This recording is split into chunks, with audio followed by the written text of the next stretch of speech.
Ayan. Ito mga idol, oh. Ulam po ito ng mga pusa ko. Ayan. Abangan nyo, ipapakita ko.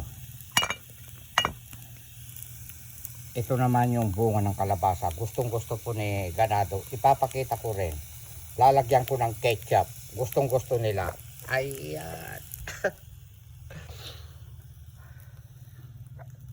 Makulimlim ang panahon, mga idol. Ito, ang dami pang itlog, oh.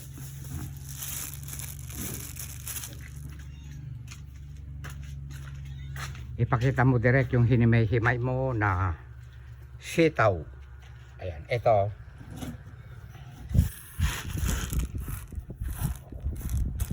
Kasi kung hindi itatanim ito kaagad, mayroon siyang kwan eh, binubukbok. Mga idol, bubukbukin.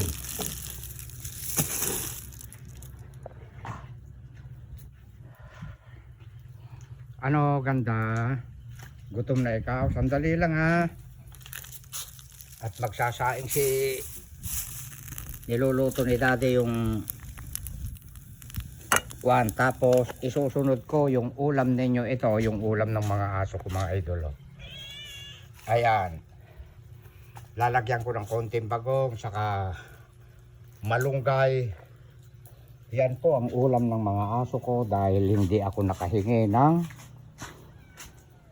bituka po ng bangos kay paring Rod. Tinamad na po akong gumawi doon. Ayan, o, papabuhay na po yung kuno, kamuting baging. Ayan. Nagkakaroon na ng talbos din ito. Ang saya-saya. Masarap manirahan dito sa bukid. Basta masipag ka lang, ha. Tumutubo na rin po itong upo. Ayan, o, ayan, ayan. Meron pa rito, ayan. Ayun, tumubo na rin yung isa, o. Hindi ko po napaganda itong upo ko na ito dahil kwan po, nung mga panahon na yon, mga nagdaan na yon, nawalan po kami ng kuryente. Malapit na rin tutubo ito, itong kalabasa ko na ito. Ayan.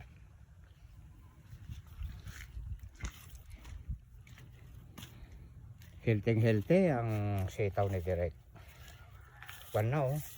Nagre-ready na po na kwan, magbubulaklak. Ay, magbubulaklak. Magtatalbos po. Itong bagong magkatapusan ng February, baka hindi dito na po yan. March. February, March.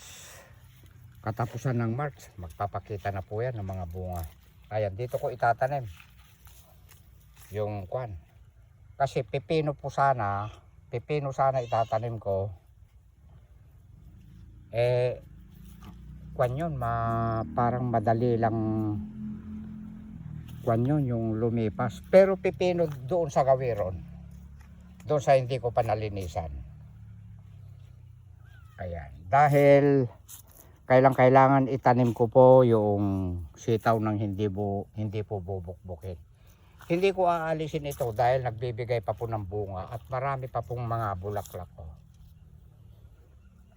Ay, nagpakita ka na ba, Direk?